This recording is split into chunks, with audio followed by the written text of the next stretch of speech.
Today I'm going to talk about a recent problem we had on our 6-gallon hot water heater built into our Airstream.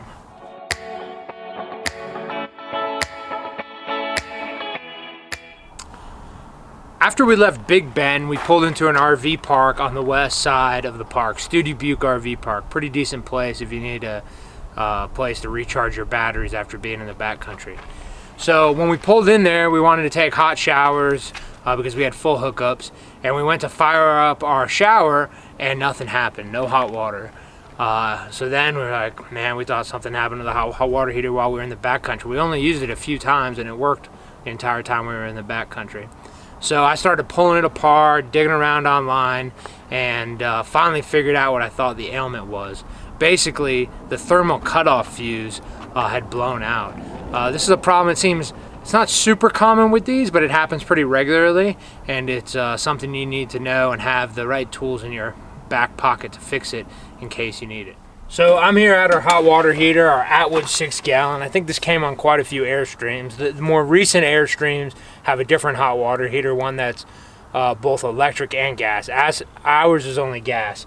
In the bathroom there's a switch that you can flip on. The red light comes on. As soon as it's lit, the red light goes off. It has automatic lighting. We only run our hot water heater when we need hot water, either before we take showers or in case it's really cold and the water's cold and we want to have warm water to do dishes. The rest of the time we leave it off, which is a majority of the time. So when it didn't work, I was really concerned that we were not going to have hot water for a while, or it was going to be a costly repair. Luckily it wasn't. So here's the hot water heater. You have the automatic ignition right here. And basically this piece, it's from the brown wire off of the circuit board to the BRN connector, the burn connector. This piece right here is the thermal cutoff. And what had happened is it had burned out. It had exceeded its range and burned out. So luckily I found out that online, reading some forums, tested it. And the way you can check to see if it's a thermal cutoff is it has connectors here you can undo.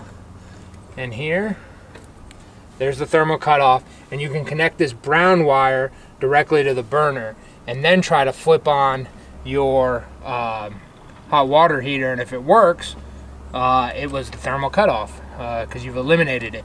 Now, it's really important that you don't run your hot water heater without that thermal cutoff. These are 90, I think they're 90, I'm trying to remember here, 98 degrees Celsius thermal cutoffs, that when it exceeds that temperature, it cuts off water to the hot water heater, or cuts off heat to the hot water heater, thus saving your rig. So this little thermal cutoff, they're made by Micro Temp. They're literally just a little inline thermal fuse, and the electronic part itself in there is at $1.54 if you can get it from electronics store, or maybe Newark you can order it. But Atwood sells a kit, and it comes with 2 of those and a new brown wire here. I went and bought one of the kits here at a local RV store. It was about $30 the kit was, and it came with 2 new thermal cutoffs and a new brown wire. Threw the new one on there and it worked perfectly. For about a week we had to be really careful, make sure we shut the hot water off right as soon as we were done using it. That way we didn't burn down our rig. But I wasn't aware that this is a problem that can happen. Obviously Atwood, since they sell them in a 2-pack, means for you to have an extra one on board in case it goes out. So now I have an extra one. I would highly recommend, if you have one of these similar 6-gallon hot water heaters from Atwood, that you have one of these extra thermal cutoffs on board. That way you can continue to operate safely.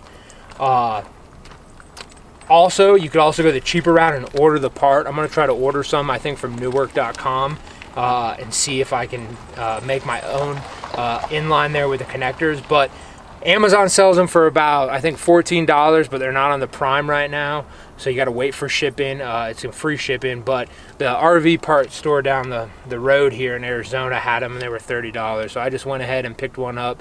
That way I would have it. Thanks for watching. I hope this helped, and see ya down the road. Thanks for watching. Check us out on Facebook and Instagram, and stay tuned for more adventures of Live the Odyssey.